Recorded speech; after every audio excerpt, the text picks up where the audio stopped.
各位朋友，大家好。公元前210年，也就是始皇帝37年，秦始皇再一次踏上了他出巡的路程。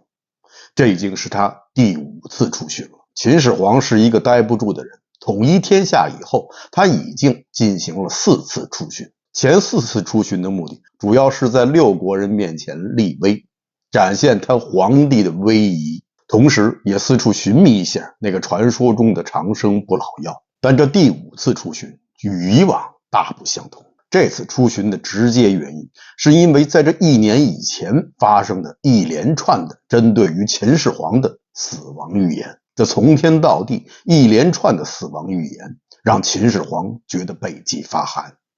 他真的害怕了，他急于摆脱这种恐惧的局面，所以他就去占卜，得到的解脱之法是游喜。于是他一方面迫不及待地强迫几万百姓离开他们自己的故土，到北方安家落户，一方面又计划放逐自己，准备第5次出巡。所以名义上是出巡，实际上这是秦始皇的一次逃亡之路。他希望通过这种方式摆脱掉死亡咒语的威胁，他一定要让这些不祥的预言彻底落空，否则的话，他的心就无法安定下来。那么到底是什么样的死亡预言让秦始皇这样恐惧万分呢？过去的1年，也就是始皇帝36年，对于秦始皇来说，真的是一点也不消停。先是在天宫中呈现出了一个大不吉的天象，叫荧惑守心。所谓荧惑指的就是火星，荧惑守心指的就是火星靠近了心星的位置，这在古人看来大不吉。出现这种天象通常会有2种情况，一种这预示着一个王朝即将覆灭，第2种就是一个皇帝即将死去，而此时的地上只有一个皇，秦始皇。不光是天上出了问题，天地之间也不消停。也就是在这1年，一颗陨石划过天际，落到了东郡。当人们发现这颗陨石的时候，看见上面竟赫然刻着一行字：始皇帝死而地分。当地官府自然将此事迅速禀报给了始皇，始皇派人调查，但查不出到底是谁刻的这几个字。始皇一怒之下，就杀了陨石落地点附近几公里内的所有百姓，而且又将这块陨石焚毁。做了这些以后，始皇仍然心有余悸，他又命博士们写了一首诗，叫《仙真人诗》，教人四处传唱。这首诗呢，现已失传。不过我猜想，大概意思就是说，皇帝是仙人，是真人，真的是仙人。皇帝永远健康，永远不死。气死你啊，气死你！一波未平，一波又起。陨石事件过去没多久，又发生了一件令始皇帝更加惊恐不已的事情。就在这一年的秋天，秦国使者夜过华阴平书道，突然遇见了一个老者，请他将这块币交给始皇帝，而且老者又靠近使者的耳边，轻轻地说了一句：今年祖龙死。使者忙问其故，但转瞬之间，老者消失无影。带着满腹狐疑，使者将这块币和那句话都转告给了始皇帝。始皇帝顿时沉默无语，良久以后才说了一句：祖龙者，人之先也。意思就是说，祖龙说的是人的祖先吧。可其实谁都听得出来，祖龙指的肯定不会是人的祖先。祖是始祖的意思，而龙又是皇帝的化身，那么祖龙无疑指的就是始皇帝。祖龙今年死，实际上就是始皇今年死。始皇又命人查这块玉璧的出处，发现这块币原来是属于他的，是他在8年前祭祀水神的时候投入了河中。那么8年以后，怎么又会出现在那个老者的手中呢？那个老者神秘的来，神秘的去，他到底又是谁呢？他到底是善意的还是恶意的？他是在诅咒始皇，还是在提醒始皇呢？祖龙今年死这几个字压在始皇的心中，久久不能除去。于是他就请人占卜，占卜的人得出了一个摆脱目前困局的方法，就是有喜吉。于是就有了始皇帝强迫迁徙人口，以及在第2年就踏上了出巡的路程。这次出巡一切看起来都是那样的顺风顺水，并没有发生什么安全问题。秦始皇甚至到了山东的琅琊，在那里，他接见了为他四处寻找长生不老药的徐福，拿了秦始皇的很多钱，但一粒长生不老药也没有找到的徐福，并没有像卢生和侯生那样远远的遁逃，他还真的赶来见秦始皇。秦始皇问他长生不老药找到了吗？徐福说药肯定是有，就在那海上的3座仙山之上，臣已经看见那3座神山了，但我上不去，为什么呢？因为有礁鱼挡路，兴风作浪，让臣的船无法靠近。所以呢，臣这次恳请陛下能够给我一些连弩，让我能够射杀那些礁鱼，好为陛下上岛寻药。在见徐福之前，秦始皇晚上做了一个梦，他在梦里与海神搏斗。这时听徐福这样一说，秦始皇就问身边的博士说海神是什么？博士马上回答说海神是一种海生动物，是山东的特产，最好是葱烧，味道好极了。秦始皇说你是不是馋疯了？我说的是海神，不是海参。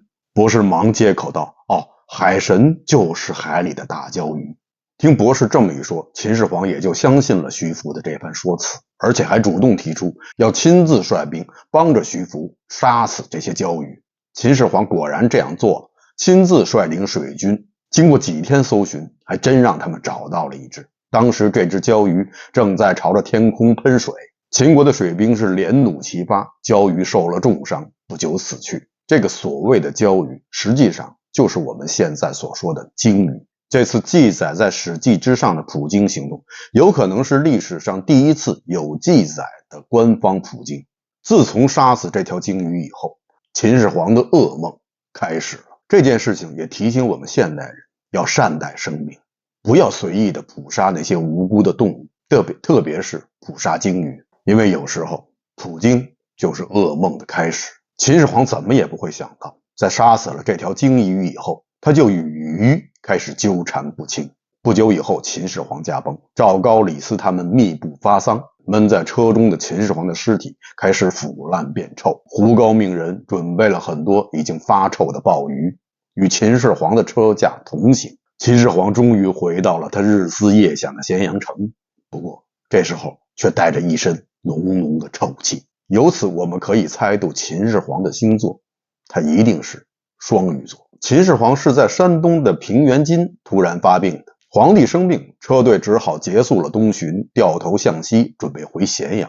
在途中经过河北沙丘地带的时候，秦始皇的病愈发的严重。始皇帝这时候已经知道他的大限将至，他日思夜想的长生不老药恐怕再也吃不到了。而此时他身边的那些人也就成了历史上著名的沙丘之变的目击者、参与者、阴谋制造者。这其中有左丞相李斯、中车府令赵高以及秦始皇的幼子胡亥。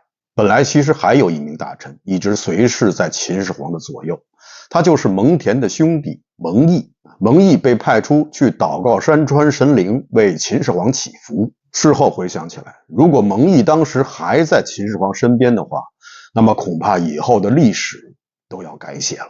那么沙丘之变的那几天到底发生了什么呢？根据史记记载，也是我们大家熟知的版本，事情是这样的。始皇帝知道自己大限将至，所以他就给他的长子扶苏传了一道旨意。据秦始皇本纪记载，这道旨意的内容非常简单，只有短短的一句：禹丧，会咸阳而葬。当时扶苏正在上郡做蒙恬的监军，上郡离咸阳很近，但离沙丘就要远得很。恐怕秦始皇已经知道他不可能挨到他的儿子赶到沙丘以前，所以他让长子扶苏直接去咸阳，在那里准备他的葬礼。同样也是在史记，不过是在李斯列传中也有这件事情的记载，内容基本上一样，只是多了一句话：以兵属蒙恬，禹丧，会咸阳而葬。就是告诉扶苏将兵权交给蒙恬，然后到咸阳来参加我的葬礼。看到这份旨意，赵高认为秦始皇这是要让扶苏继位，所以他就与李斯、胡亥商量。后来三人决定矫诏，矫诏的内容变成了扶苏不守孝道，经常顶撞父亲，特令其自杀。而蒙恬呢，知道扶苏这样做的不对，但仍然对他不加劝告，所以蒙恬也有罪，赐其自尽。扶苏接到这样的诏书以后，不加思索就决定自杀。当时蒙恬还劝他应该先了解清楚再说，但扶苏不听，说父亲让儿子死，还有什么可问的？于是举剑自刎。蒙恬当时没有自杀，他还想找机会申辩，但日后不久到胡亥登基以后，也是被逼自尽。《史记》所记载的大致经过就是这样。不知道大家有没有注意到，这其中似乎缺少了点什么？缺少了什么呢？没错，传位诏书。秦始皇既然知道还要让自己的儿子扶苏去咸阳参加他的葬礼，那就说明他当时的神智还算清醒。那么在这种情况下，秦始皇最应该做的事情，难道不是要明确的传旨谁是下一任皇帝吗？这件事情应该远比安排扶苏参加葬礼要重要的多吧。即使秦始皇那时候再忙着去死，他也一定要把这件事情安排妥当，而且这种安排应该是明确的，不容置疑的。有人说秦始皇虽然没有明说，但这意思其实表达的已经很清楚了，让扶苏去咸阳主持葬礼，而且扶苏又是长子，这本身就是表明是要扶苏继位。可是大家想一想，谁来继位这么大的事情，可以这样含含糊糊吗？支持扶苏的人当然会这样认为，但如果是扶苏的对立面，其他王子的拥戴者完全可以因此质疑扶苏继位的合法性。毕竟始皇帝并没有明确的说由扶苏继位。还有人认为，始皇帝之所以没有明说，那是因为当时他身边的是李斯、赵高还有胡亥。赵高曾经做过胡亥的老师，如果他此时明说由扶苏继位的话，那么他担心这三个人不会将这道旨意贯彻下去，所以为了不激怒他们，始皇就用了这种含而不露的方法。他相信扶苏到了咸阳，自然有能力顺利的以长子的身份登上皇位。这种说法乍听有理，但细想想似乎也不太合理。首先，这并不符合秦始皇跋扈的性格。再者，虽然赵高是胡亥的老师，他们两个人是利益相关者，但李斯并不是。有人说，如果扶苏继位了，对李斯也很不利，因为扶苏更加信任蒙氏家族，他有可能因此相位不保。但实际上，这跟胡亥继位并没有太大的区别。扶苏身边有蒙恬、蒙毅，胡亥身边还有赵高呢。而最后的事实也证明，李斯确实是死在了赵高的手里。所以始皇帝完全可以不用考虑他们三人的感受，完全可以明确的告知他们，他要让扶苏继位。如果他真的想这样做的话，由此我们可以得出一个结论，一定有这样一份继位诏书，不管这个诏书上写的是传位给扶苏还是其他的什么人，但一定是有这样一份诏书。那么在这份消失的诏书中，始皇帝到底要传位给谁呢？从当时的情况来看，可能的人选只有两个人，一个自然是扶苏，另外一个就是陪伴在始皇身边的胡亥。咱们先来说扶苏。赵高他们既然能够隐匿让扶苏去咸阳参加葬礼的这道奏折，那么自然也就可以隐匿秦始皇颁发的让扶苏继位的正式诏书，这一点没有任何的操作难度。那么有没有传位给扶苏的这份诏书呢？逻辑上是有可能有，但实际上没有任何的史料支持。即使是司马迁在记录这段历史的时候，也只是提到了让扶苏去咸阳参加葬礼的这道旨意，而没有提到过有什么让扶苏继位的诏书。大家想一想，如果当时真的有这样一份诏书，哪怕在其他史料上有一些含糊的记载，我相信太史公在记载这段历史的时候也会提到，毕竟这要比参加葬礼的这份诏书要直接有力得多。但很可惜并没有。司马迁那个时候他能够读到的史料肯定比我们现在要多得多，但即使这样也没有让扶苏继位的诏书的任何记载。这份诏书只存在于逻辑上的可能性。那么如果始皇帝是要传位给胡亥呢？这种可能性，或者说这份诏书是不是也只是存在逻辑上的可能性呢？并非如此，很遗憾，并非如此。真的有史料可以证明当时确实有这样一份传位给胡亥的诏书。这份史料的名字叫《诏正书》，是北京大学收藏的西汉竹书中的一部分。诏正书主要说的就是秦始皇第5次出巡以及在他去世前后所发生的事情。这里所说的诏正实际上指的就是秦王嬴政。秦王嬴政这个称呼是西汉以后的叫法，在之前的话叫嬴政，肯定是不合适的，因为秦始皇是淫姓赵氏，按当时的习俗，男子称氏不称姓，女子称姓不称氏。关于氏跟姓，很多朋友都搞不清楚。其实很简单，姓在当时并没有几个，大家常说上古八大姓，比如说姬、姜、尹等等。姓别婚姻，就是说一个姓的人多多少少都有血缘关系，所以古人强调同姓不婚。而氏别的是富贵，一般的老百姓是没有氏的，只有那些卿和士大夫阶层才会有氏。同姓不能结婚，同氏当然可以，只要不影响正常工作，其他同事有没意见的话，想怎么结怎么结，高兴了多结几次也没人管你。开个玩笑，在当时男子应该称氏，秦始皇既然是嬴姓赵氏，所以应该被称为赵正，而女子则是称姓，比如说孟姜女，孟是她在家中的排行，她是庶长女，姜就是她的姓，而赵正书的正字也通嬴政的政。经过专家研究后可以确认，赵正书的出书年份是在西汉初年，早于汉武帝时期的《史记》。在赵正书中，关于沙丘之变的记载是这样的，是说当时秦始皇病重，召见众臣，其中有李斯，还有右相冯去疾。秦始皇问他们，谁将继承我的皇位？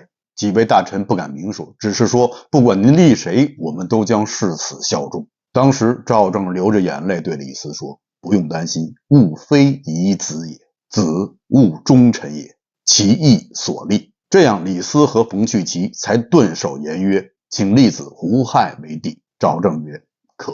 所以按赵正书的说法，是胡亥被立为了皇帝，那自然就会有一道传位给胡亥的传位诏书。关于赵正书的史学价值，在史学界有很大的争论。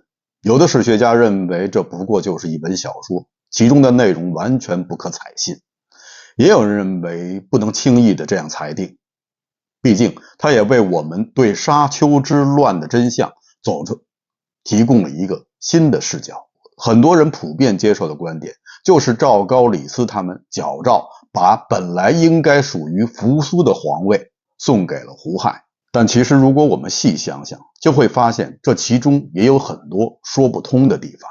首先，这种说法的基础是来源于《史记》的记载，但不知道大家有没有注意到，司马迁自始至终都没有说过秦始皇要传位给扶苏，他只提到了让扶苏去参加葬礼，而将参加葬礼的这个意思引申为是要扶苏继位，这个话并不是司马迁说的，而是赵高说的。当时是赵高对李斯说皇帝没有给其他的儿子下诏书，唯独给扶苏下了，这就说明是要让扶苏继位。那么秦始皇唯独给扶苏下诏书，是不是想让扶苏继位呢？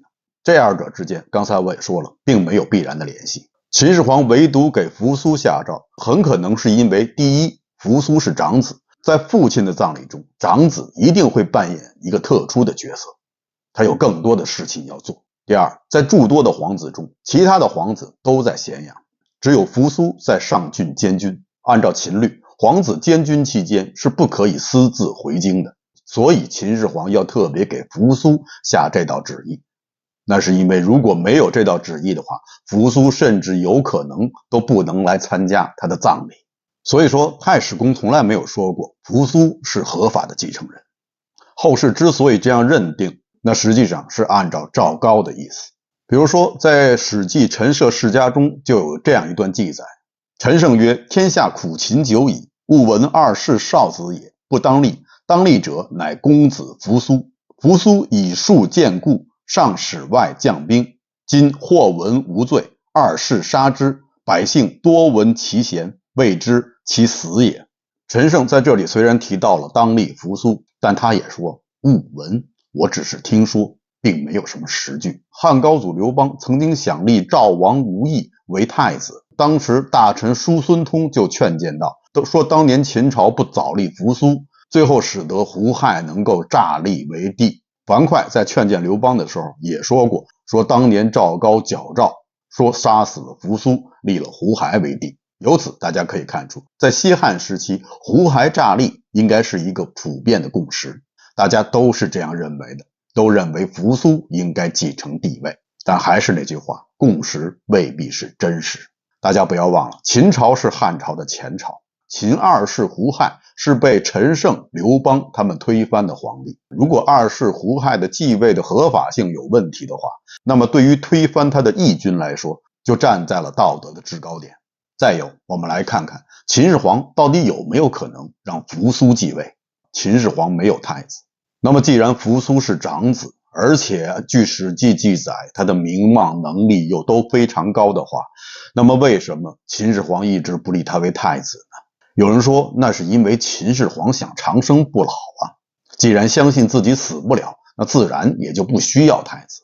如果秦始皇真的觉得自己死不了的话，那么他为什么要建骊山陵墓呢？是想投资用吗？或者卖楼花应该叫菱花，转手大赚一笔，或者建成了先租出去，让别人先暖暖房。秦始皇之所以一直没有立太子，只是因为他还没有最终决定。或许他曾经有过立扶苏为太子的念头，但扶苏的所作所为让他非常的失望，最终打消了这个念头。那么扶苏又做了什么呢？扶苏与秦始皇最大的冲突是发生在焚书坑儒以后。扶苏对秦始皇劝谏道：今天下初定，远方前首未及，诸生皆勇法孔子，今上借重法绳之，臣恐天下不安。而秦始皇对此的反应非常的剧烈。史书记载，使扶苏北兼蒙恬于上郡，这就是将扶苏赶出了咸阳，驱离了政治中心。这表面上看是扶苏不过是为了儒生说了几句好话，但在秦始皇看来，这是扶苏与他的路线之争。秦始皇信奉的是法家，而扶苏则对儒生、儒家思想表示支持和同情。秦始皇自然会担心，如果扶苏继承皇位的话，那么秦朝很可能背离他的法家路线。而秦始皇本人又是一个标准的政治生物，对于他来说，政治路线与他是一体的，反对他就是反对他的路线，同样反对他的路线也就是反对他。所以秦始皇盛怒之下，很可能还包含着极度的失望，认为扶苏辜负了他的期望。秦朝统一六国以后，建政之初有一个问题非常重要，当时朝中大臣是各执己见，争论不休。这个问题就是秦朝到底实行怎样的统治模式，是分封制还是郡县制？秦始皇遵循的是法家路线，追求的是中央集权，他希望实行郡县制。而当时朝中的那些儒家的官员们，比如说王绾和淳于越，他们则希望恢复周制，继续实行周朝的分封制。所以表面上是分封制和郡县制之争，但实际上又是另外一场儒法之争。如果扶苏站在儒家的这一方的话，那么秦始皇最后确定的郡县制就可能在他死后被分封制所取代，这绝对是秦始皇无法接受的。所以很有可能此时的扶苏已经不是秦始皇心目中最佳的太子人选。秦始皇之所以给他发这份诏书，只是单纯的想让他去参加葬礼，这或许也就可以解释了为什么在《史记·李斯列传》中，秦始皇在诏书中特别提到要他将军队交给蒙恬，光杆一人去咸阳。这恐怕是担心扶苏会以武力强夺皇位。那么秦始皇担心的是扶苏会去夺谁的皇位呢？毫无疑问是胡亥。那么胡亥会是秦始皇心目中的太子人选吗？除了诏证书以外，还有没有其他的史书能够证明胡亥确实是太子人选？翻查史书，我们还真的发现了这条史料，巧得很，还是出于《史记》。看完这条史料，我甚至怀疑后世的很多人是不是都完全误解了太史公，误解太史公的意思，说扶苏是秦帝国继承人的不二人选，说胡亥是篡位的。也许太史公从来没有这个意思，不然的话就无法解释这段史料与其他史记中所记载的矛盾之处。背景呢是秦二世登基以后要处死蒙恬的弟弟蒙毅，蒙毅就是我们刚才提到的在秦始皇病重期间外出为秦始皇祈福的那位秦朝的上卿。蒙毅被秦二世赐死，蒙毅不服，秦二世就派了一名大夫向他传话，说先主欲立太子而卿难之，今丞相以卿为不忠，罪及其宗，朕不忍，乃赐卿死，一身幸矣，卿其图之。意思就是说，当初先主就是秦始皇想要立胡亥为太子，现在因为这件事情，丞相要将你治罪，还要灭你的全族，朕不忍，只是将你赐死，你还有什么怨言？蒙毅回道：以臣不能得先主之意，则臣少宦，顺性漠视，可谓知义矣。以臣不知太子之能，则太子独从周旋天下，去助公子绝远，臣无所疑矣。夫先主之举用太子，数年之机也。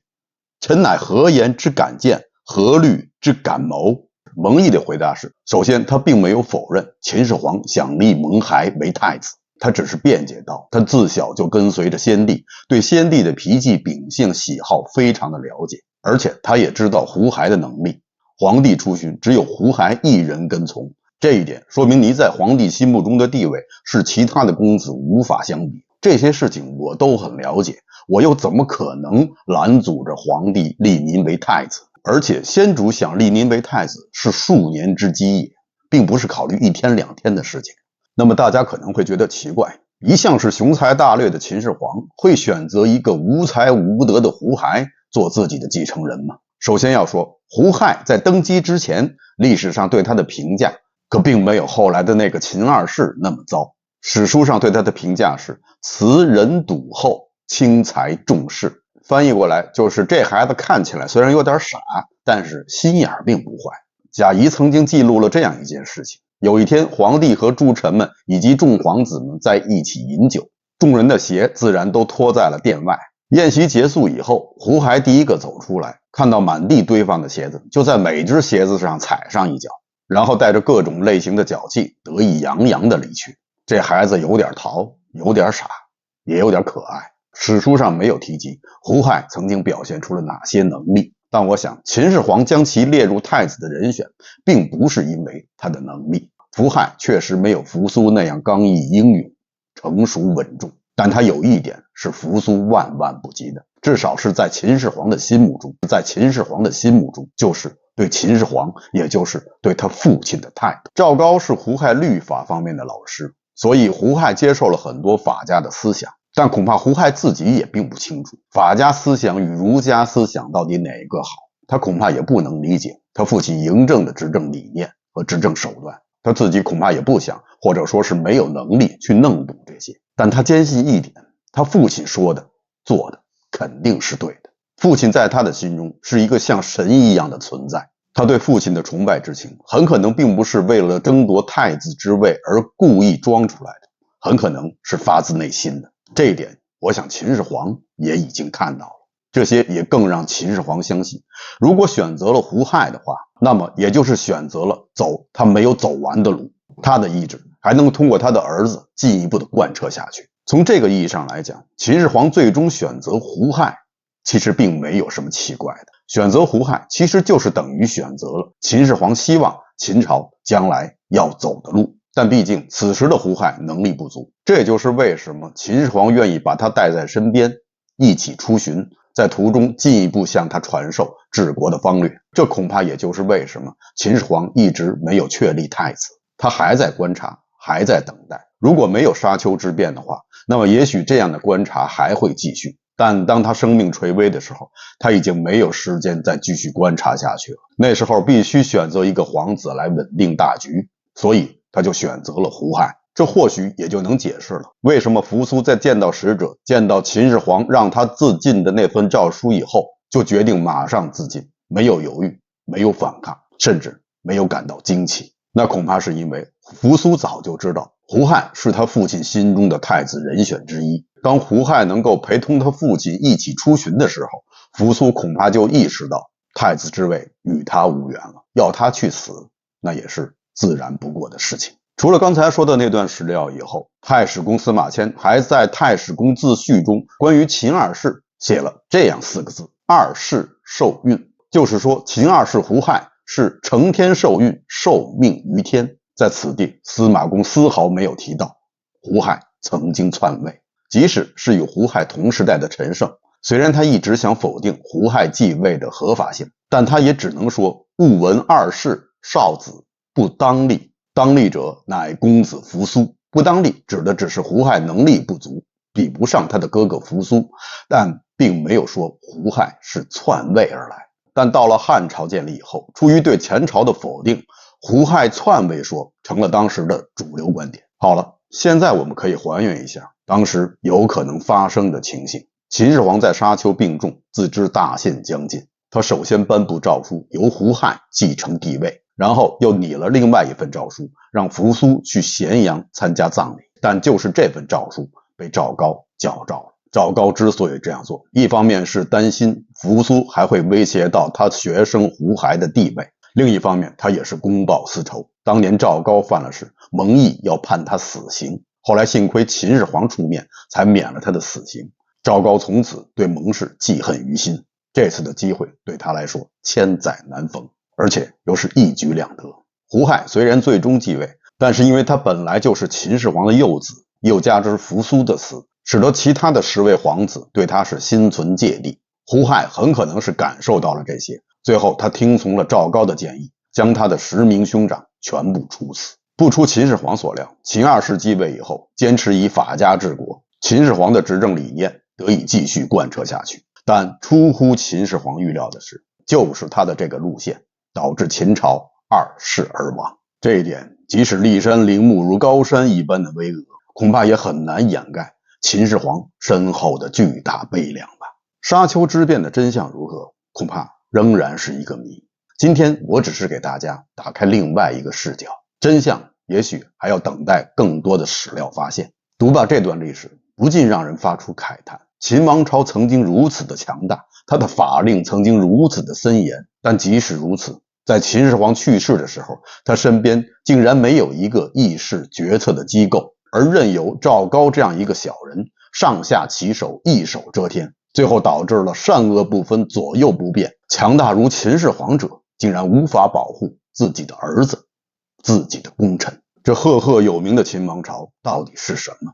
它是一个国家吗？如果说是一个国家的话，那么国家的制度、法律和运行的基本程序又在哪里？如果说它是一个国家，那它那一整套威严的法律体现的又到底是谁的意志呢？秦始皇创立的是中央集团制的家天下，家天下自然也就有家天下的宿命。秦始皇以及他的子孙们的最终的悲剧，他们饮下的毒酒，难道不是秦始皇自己养就的吗？好的，以上就是本期节目的全部内容，感谢大家收看，欢迎大家点赞订阅。这里是风下杂谈 Frank 为你带来有温度的历史，咱们下期节目再见。